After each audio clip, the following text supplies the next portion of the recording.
Hello dear friends, I'm Sahil Roy and welcome back to my YouTube channel AU Commerce Scholar. This is Research Methodology Mock Test Part 11 and we are going to cover next 25 questions on research methodology from question number 251 to question number 275. These questions are very important for all those candidates who are going to appear for BCom entrance exam, MCom entrance exam, CRET, NET, JRF, state eligibility test as well as for CTET. If you find this video beneficial, then do like, share and subscribe our channel. Let's begin with our first question. Our first question is question number 251. हमारा पहला question number 251 और question है हमारा research is. We have four options. पहला option a purposeful systematic activity. दूसरा conducted for purely academic purpose. तीसरा conducted to answer questions about practical issues और चौथा a random unplanned process of discovery. इस question का सही आंसर है research is a purposeful systematic activity. Option A is the correct answer for the given question. जो research होता है वो पर्पसफुल किया जाता है और वो एक सिस्टमैटिक एक्टिविटी होती है. उसका जो सिस्टमैटिक एक्टिविटी है वो पूरा का पूरा रिसर्च मेथोडोलॉजी है. उसी बेसिस पे सिस्टमैटिकली पूरा का पूरा काम किया जाता है. ठीक है. हमारा अगला क्वेश्चन नंबर 252. क्वेश्चन है हमारा all good research aims eight. जितने भी अच्छे रिसर्च हैं उसका एम क्या है. पहला option betterment of the society. दूसरा option developing generalisations, theories and principles. तीसरा ऑप्शन सॉल्विंग रूटीन प्रॉब्लम्स. चौथा option none of the above. इस क्वेश्चन का सही आंसर है all good research aims at developing generalisations, theories and principles. Option B is the correct answer for the given question. जितने भी research होते हैं वो ज्यादातर उनका जो एम होता है, जो मकसद होता है, वो जनरलाइजेशन डेवलप करना होता है, थियोरीज को डेवलप करना होता है और साथ ही साथ कुछ नए प्रिंसिपल्स को जनरेट या डेवलप करना होता है. Option B is the correct answer for the given question. हमारा अगला क्वेश्चन नंबर 253. क्वेश्चन है हमारा अ ग्रैंड थ्योरी. यहां पे ग्रैंड थ्योरी के बारे में पूछा जा रहा है कि आपको बताना है ग्रैंड थ्योरी का मतलब क्या होता है. ठीक है. We have four options. पहला option a grand theory explains inter relationships among concepts. दूसरा a grand theory is highly abstract. तीसरा a grand theory broad explanations of phenomena in a discipline. और चौथा a grand theory all of the above. मतलब ये तीनों चीजें होती हैं ग्रैंड थ्योरी में. इस क्वेश्चन का सही आंसर है a grand theory broad explanations of phenomena in a discipline. Option C is the correct answer for the given question. जो ग्रैंड थ्योरी होती है उसमें ब्रॉड एक्सप्लेनेशंस होते हैं of phenomena in a discipline. किसी भी डिसिप्लिन में जो फिनोमेनाज होते हैं उसके बहुत ब्रॉड एक्सप्लेनेशंस होते हैं ग्रैंड थ्योरी के अंदर. ठीक है. Option C is the correct answer for the given question. हमारा अगला क्वेश्चन नंबर 254. क्वेश्चन है हमारा the idea that knowledge comes from experience is dash. ठीक है. हमसे सवाल पूछा जा रहा है कि हम उसे क्या कंसिडर करते हैं. जहां पे ये आइडिया कंसिडर किया गया है कि एक्सपीरियंस से ज्ञान बढ़ता है. ठीक है. ये जो बात कही गई है वो किस में कही गई है. ठीक है. एक्सपीरियंस से नॉलेज बढ़ता है. हम अपने एक्सपीरियंस से भी बहुत कुछ सीखते हैं. हम दूसरों के एक्सपीरियंस से ज्यादा ही सीखते हैं. तो ये जो आइडिया है ना, the idea that knowledge comes from experience is called dash. We have four options. पहला ऑप्शन रैशनलिज्म. दूसरा ऑप्शन डिडक्टिव रीजनिंग.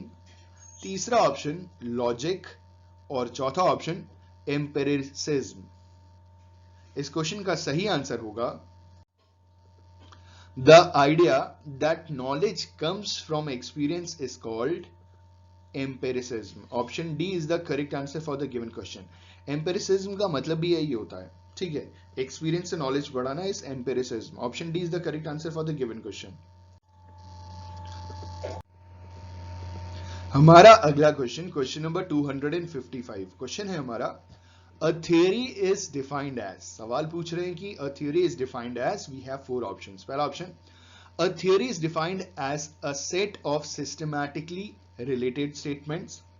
दूसरा a theory is defined as law like generalizations. तीसरा, a theory is defined as both A and B, मतलब a theory is defined as a set of systematically related statements and law of generalizations. और चौथा option कह रहे हैं none of the above. इस question का सही आंसर है option C, both A and B. ठीक है, a theory is defined as set of systematically related statements as well as law like generalizations. Option C is the correct answer for the given question. हमारा अगला question, question number 256. Question है हमारा, epistemology refers to. सवाल पूछा जा रहा है कि एपिस्टेमोलॉजी का अर्थ बताइए, मतलब क्या होता है. ठीक है, it refers to what. We have 4 options. पहला option, epistemology refers to a term specifically used in the social sciences. दूसरा, a term used to study the types of diseases. तीसरा, acceptable level of knowledge in a field of study. और चौथा, a type of interviewing technique. ठीक है, तो we have 4 options. तो इस सवाल का जो सही जवाब है वो है epistemology refers to acceptable level of knowledge in a field of study. Option C is the correct answer for the given question. यहाँ पे एपिस्टेमोलॉजी का मतलब बताया जा रहा है कि एपिस्टेमोलॉजी का मतलब ये होता है कि it is an acceptable level of knowledge in a field of study. जिस फील्ड में आप स्टडी कर रहे हो ना, जो आपकी स्टडी की फील्ड है, उसमें जो भी आपका नॉलेज का लेवल है वो एक्सेप्टेबल लेवल है. दिस इज कॉल्ड, अगर वो एक्सेप्टेबल है तो it is called epistemology. Option C is the correct answer for the given question. अगला क्वेश्चन, क्वेश्चन 257. क्वेश्चन है हमारा, which of the following is the function of theory. इनमें से कौन सा थ्योरी का फंक्शन है. पहला option, integrating and summarizing current knowledge. दूसरा, मेकिंग प्रेडिक्शंस. तीसरा, एक्सप्लेनिंग फिनोमेना. चौथा, ऑल ऑफ द अबव. इस क्वेश्चन का सही आंसर है, जो फंक्शन की थियरी है, it is making predictions. Option B is the correct answer for the given question.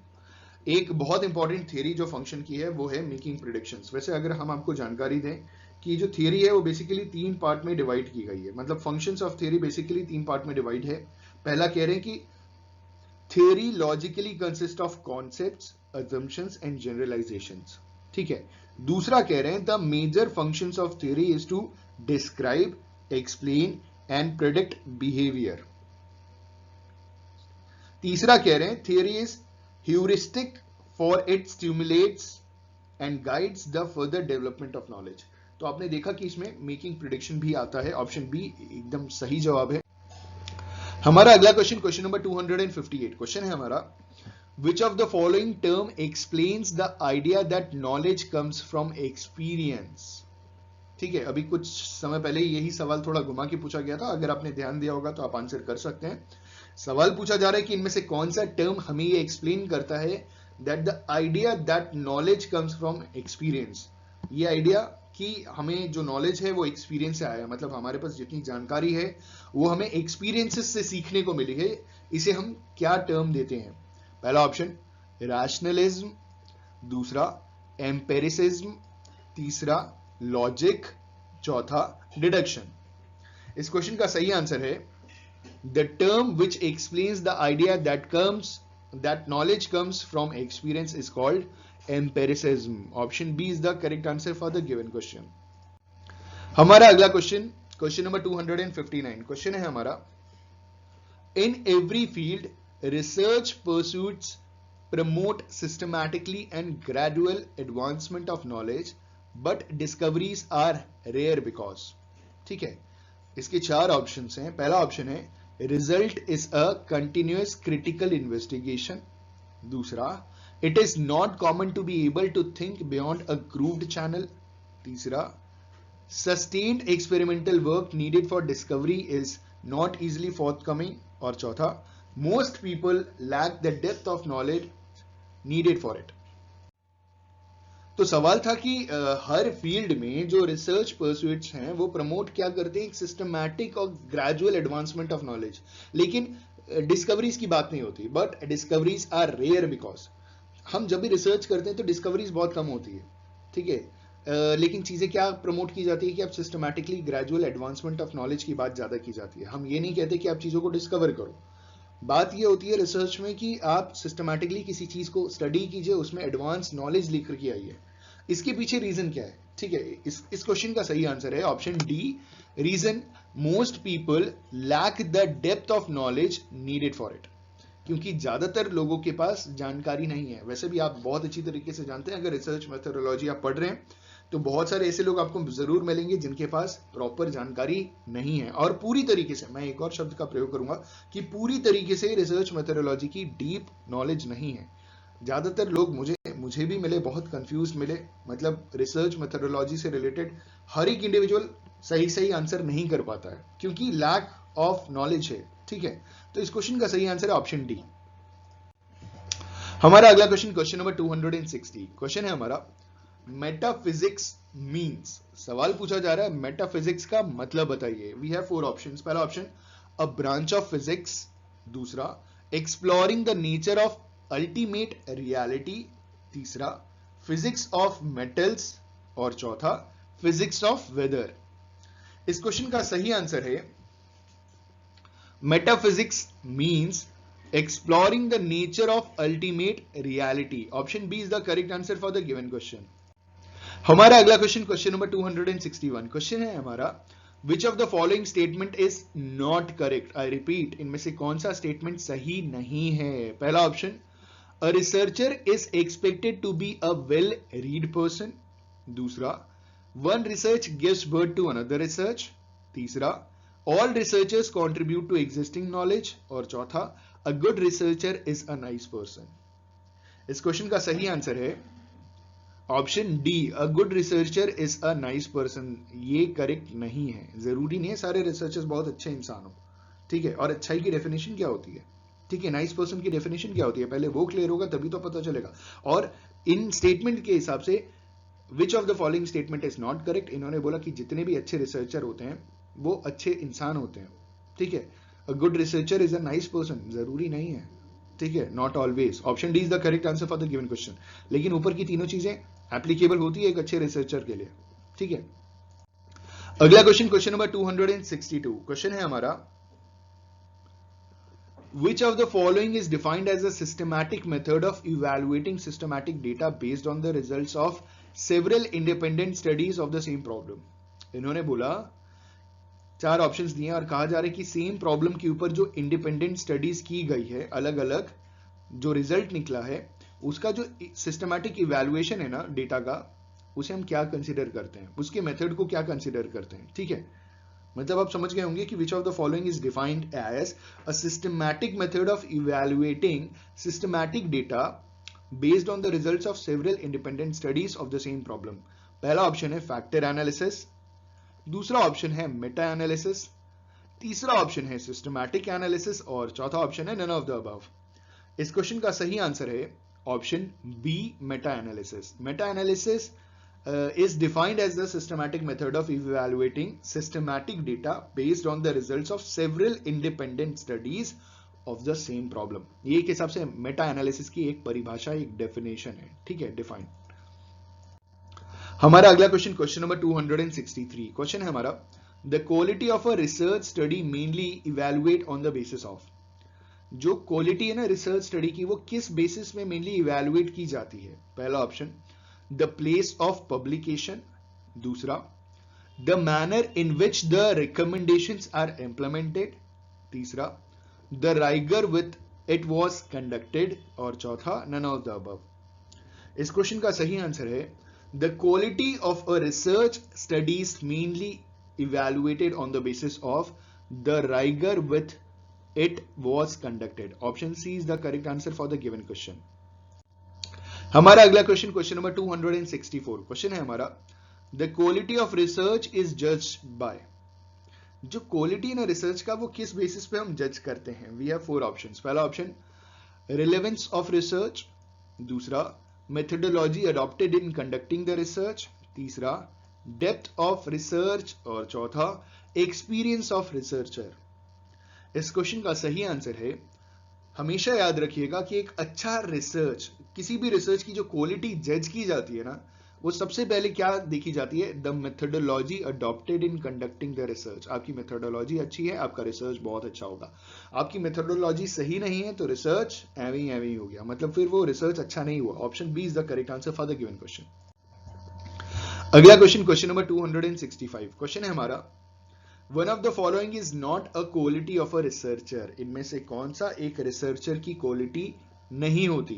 पहला option, unison with that of which he is in search. दूसरा, he must be of alert mind. तीसरा, keenness in inquiry. और चौथा, is assertion to outstrip the evidence. इस question का सही answer है, एक रिसर्चर की क्या क्वालिटी नहीं होती है, not a quality of a researcher is unison with that of which he is in search. मतलब कि एक अच्छा रिसर्चर जो भी सर्च कर रहा होता है ना, उसके साथ साथ और भी बहुत सारी चीजें सर्च करता है, उससे रिलेटेड जितना ज्यादा हो सके सर्च करता है, रिव्यू ऑफ लिटरेचर करता है। यहां पे बोला जा रहा है कि unison with that of which he is in search, मतलब एक पर्टिकुलर टॉपिक ही सर्च कर रहा है। एक अच्छा रिसर्चर बनने के लिए आपको बहुत कुछ करना पड़ेगा, बहुत पढ़ना पड़ेगा, अलग अलग चीजें पढ़नी पड़ेंगी। जरूरी नहीं है कि आप एक पर्टिकुलर टॉपिक जो आपका है रिसर्च का, आप बस वही स्टडी करते जाएंगे। उससे रिलेटेड जितनी चीजें हैं ना, वो पूरी आपको स्टडी करनी पड़ेगी, तभी आपका एक अच्छा रिसर्च हो पाएगा। Option A is the correct answer for the given question. हमारा अगला क्वेश्चन, क्वेश्चन नंबर 266, क्वेश्चन है हमारा, which of the following periodical is specially meant for publishing research work. इन्होंने बोला कि इनमें से कौन सा एक पीरियोडिकल है जो स्पेशली रिसर्च पब्लिशिंग के लिए काम आता है। ठीक है, जो रिसर्च वर्क पब्लिश किया जाता है ना, जैसे आर्टिकल्स हो गए, रिसर्च पेपर्स हो गए, उसको पब्लिश करने के काम आता है। We have 4 options. पहला ऑप्शन मैगजीन्स, दूसरा ऑप्शन मोनोग्राफ्स, तीसरा ऑप्शन जर्नल्स, और चौथा ऑप्शन बुक्स। इस क्वेश्चन का सही आंसर है ऑप्शन सी, जर्नल्स। आपने सुना होगा रिसर्च जर्नल्स, ठीक है, रिसर्च पेपर्स, रिसर्च जर्नल्स, तो वो हमेशा जर्नल्स होता है जहां पे आपको बेसिकली रिसर्च वर्क पब्लिश्ड मिलता है। Option C is the correct answer. अगला क्वेश्चन, क्वेश्चन नंबर 267, क्वेश्चन है हमारा, which of the following options are the main task of research in modern society. ठीक है, मॉडर्न सोसाइटी में इनमें से कौन सा एक रिसर्च का मेन टास्क है? पहला पॉइंट कह रहे हैं to keep pace with the advancement in knowledge. दूसरा, टू डिस्कवर न्यू थिंग्स। तीसरा, to write a critique on the earlier writings. और चौथा, to systematically examine and critically analyse the investigations और सोर्सेस विद ऑब्जेक्टिविटी। इस question का सही answer होगा पहला पॉइंट भी करेक्ट है, दूसरा पॉइंट भी करेक्ट है, तीसरा पॉइंट गलत है, और चौथा पॉइंट भी करेक्ट है। मतलब हमें किसी की राइटिंग का क्रिटिक नहीं करना, हमें उसकी शॉर्टकमिंग या कमियां या बुराई नहीं करनी है। ठीक है, एक अच्छा रिसर्चर जो मेन टास्क होता है सोसाइटी में, उसका ये काम नहीं होता है कि दूसरे के काम में खामियां निकाले। पॉइंट थर्ड गलत है, बाकी फर्स्ट भी सही है, to keep pace with the advancement in the knowledge. दूसरा, टू डिस्कवर न्यू थिंग्स, और चौथा, to systematically examine and critically analyse the investigations और सोर्सेस विद ऑब्जेक्टिविटी। इस लिहाजे से इस क्वेश्चन का सही आंसर है option A, 4, 2 and first are correct. ठीक है, ऑप्शन ए सही जवाब है। हमारा अगला क्वेश्चन, क्वेश्चन नंबर 268, क्वेश्चन है हमारा, which of the following description is true in the context of defining theory. Theory को डिफाइन करने के लिए चारों में से कौन सा डिस्क्रिप्शन एकदम सही है? पहला option, an organised body of concepts and principles intended to explain a particular phenomena. दूसरा, tentative explanations that new data either support or do not support. तीसरा, apt to drive for the research. और चौथा, none of the above. इस question का सही answer है an organized body of concepts and principles intended to explain a particular phenomena is the description, मतलब is true in the context of defining theory. ठीक है, theory को जब हम define करेंगे तो क्या है कि theory is an organized body of concepts and principles intended to explain a particular phenomena. Option A एकदम सही जवाब। अगला क्वेश्चन, क्वेश्चन नंबर 269, क्वेश्चन है हमारा, research can be conducted by a person who. ठीक है, वी हैव 4 ऑप्शंस। ये पहले सवाल पूछा जा चुका है, ठीक है, मैं आपको बताऊं ये 2 बार सवाल पहले पूछा जा चुका है। पहला ऑप्शन है हैज स्टडीड रिसर्च मेथोडोलॉजी। दूसरा, holds a post graduate degree. तीसरा, possesses thinking and reasoning ability. और चौथा, इज अ हार्ड वर्कर। इस क्वेश्चन का सही आंसर है research can be conducted by a person who possesses thinking and reasoning ability. Option C is the correct answer for the given question. अगला question, question number 270. Question है हमारा the best quality of researcher is. एक researcher की अच्छी quality क्या होती है? पहला ऑप्शन क्यूरियोसिटी, दूसरा ऑप्शन एक्टिव इमेजिनेशन, तीसरा ऑप्शन एबिलिटी और चौथा option all of the above. इस क्वेश्चन का सही आंसर है option D, all of the above. एक अच्छे रिसर्चर में अच्छी क्वालिटीज जो होती है ना, मतलब रिसर्चर में जो बेस्ट क्वालिटीज होती हैं वो तीनों होती हैं. क्यूरियोसिटी भी होती है, एक्टिव इमेजिनेशन भी होती है, एबिलिटी भी होती है. इस लिहाजे से इस सवाल का सही जवाब option D, all of the above. हमारा अगला क्वेश्चन, क्वेश्चन नंबर 271. उम्मीद है आप बोर नहीं हो रहे होंगे, बहुत कुछ सीखने को मिल रहा होगा. वैसे पढ़ाई के टाइम इंसान बोर नहीं होता जब वो कुछ सीख रहा होता है. अगर आपको ये वीडियो इन्फॉर्मेटिव लगे प्लीज लाइक और कमेंट जरूर कीजिएगा, हो सके तो शेयर भी जरूर कीजिएगा. आपका शेयर हमारे लिए मोटिवेशन है. रुकावट के लिए खेद है. आगे बढ़ते हैं. Question number 271. The result of building up information from pieces of information is known as. ठीक है, पीसेज ऑफ इंफॉर्मेशन को बिल्ड करके जब हम कुछ नॉलेज इंफॉर्मेशन बिल्ड करते हैं तो उसके रिजल्ट को क्या कंसिडर किया जाता है? पहला ऑप्शन है हमारा एन एनालिसिस, दूसरा ऑप्शन अ सिंथेसिस, तीसरा ऑप्शन अ सिनॉप्सिस और चौथा option none of the above. इस क्वेश्चन का सही आंसर है the result of building up information from pieces of information is known as a synthesis. Option B is the correct answer for the given question. हमारा अगला question, question number 272. Question है हमारा the result of setting out a reasoned argument in steps is known as. पहला option comparison, दूसरा option a debate, तीसरा option an evaluation और चौथा option an analysis. इस क्वेश्चन का सही आंसर है the result of setting out a reasoned argument in steps is known as an evaluation. Option C is the correct answer for the given question. ठीक है, अगला question, question number 273. Question है हमारा researcher is generally expected to.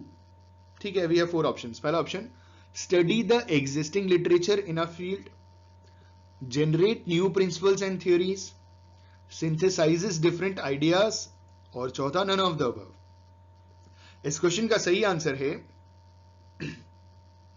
Researcher is generally expected to generate new principles and theories. Option B is the correct answer for the given question. हमारा अगला question, question number 274. Question है हमारा what do you consider as the main aim of interdisciplinary research. Interdisciplinary research का main aim आप किसे consider करेंगे? पहला option to bring out holistic approach to research, दूसरा option to reduce the emphasis of single subject in research domain, तीसरा to oversimplify the problem of research और चौथा to create a new trend in research methodology. इस question का सही answer है option A to bring out holistic approach to research is considered as the main aim of interdisciplinary research. Option A is the correct answer for the given question. हमारा अगला question, question number 275. Question है हमारा one of the essential characteristics of research is. Research की एक essential characteristics क्या है? ठीक है, पहला ऑप्शन रेप्लिकेबिलिटी, दूसरा जनरलाइजेबिलिटी, तीसरा यूजेबिलिटी और चौथा नन ऑफ द अबव. इस क्वेश्चन का सही आंसर है one of the essential characteristics of research is generalisability. Option B is the correct answer for the given question. देखिए, रिसर्च की भी ये कैरेक्टरिस्टिक है और थ्योरी के लिए भी ये कंसिडर किया जाता है कि जनरलाइजेशन. ठीक है, तो generalisability is the correct answer for the given question. I just hope and believe कि ये 25 क्वेश्चंस आपके लिए बहुत बेनिफिशियल रहे होंगे, आपको बहुत कुछ सीखने को मिला होगा. अगर वीडियो पसंद आए तो लाइक शेयर कमेंट करना ना भूलें. Thank you so much. Have a good day. All the best for your examinations.